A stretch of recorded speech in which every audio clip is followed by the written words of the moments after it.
All right, let's take a live look outside over the capital city. Pretty good looking day. Not bad at all. As long as you're inside, you're comfortable and you don't have to feel what's going on out there. So probably not the best day to be outside doing too much. Let's try to minimize that time outside just because it is going to start to get incredibly hot. We're already feeling temperatures that are about 5 to 8 degrees higher as the real field temperature and as we add in that humidity. Right now, 90 is where we are in Columbia, 88 for us in Lexington. We're at 91 in Sumter and in Camden with 87 in Orangeburg. A couple of areas coming in with some high thin clouds, but generally no major issues for us just yet. It does get hotter. We're getting up to 96 for you later today. 95 on your Thursday and right at 90 on Friday. And then we start to drop to the 80s for a couple days. It'll be nice to feel temperatures coming down, but that does come with some humidity. It also comes with the umbrellas because we're going to see rain chances in the forecast almost every day moving forward. Your Thursday and Friday coming in at a 30% chance of rain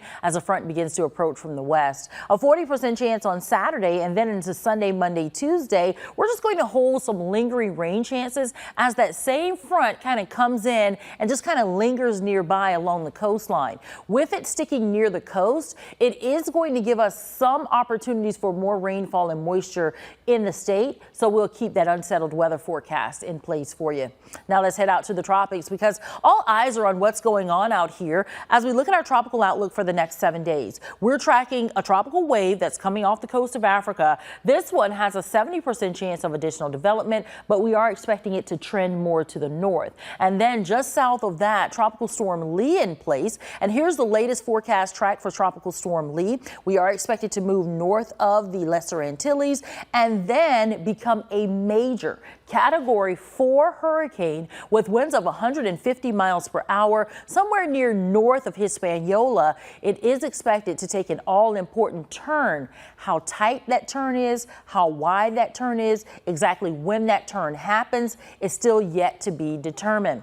But the winds right now around Tropical Storm Lee are at 70 miles per hour. The movement is to the west-northwest at 14. So moving at a decent speed. It is expected to kind of rapidly intensify as we go through the next several days. So some of the models that we're looking at here, a lot of them are trending to the north, and that's a good thing. They're trending north. They're giving us a little bit of a turn, and that's happening over the weekend. Again, though, how tight or how wide that turn is going to determine a lot of things because coming close to the U.S. is something that we don't want. But if it does, it is going to churn up the waters here. You're going to have issues with rip currents. Even if you don't have a landfall in the U.S., it is going to cause some other issues. So we have a lot of things to still watch as we move forward. And as we move through the 2023 Atlantic hurricane season, it's good to note that we're starting to approach what we call the peak of hurricane season. So today being at the 6th, tomorrow, 7th, 8th, 9th, we start to get into what we call the peak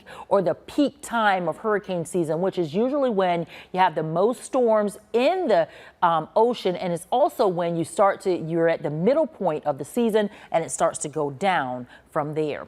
Here's a look at your first alert 10-day forecast, including the hot weather that we're tracking. 96 for you on Wednesday, and then your Thursday at 95. We're tracking 90 as we head into your Friday. And then over the weekend, some opportunities for rain, more clouds. That helps to drop our temperatures down to the 80s.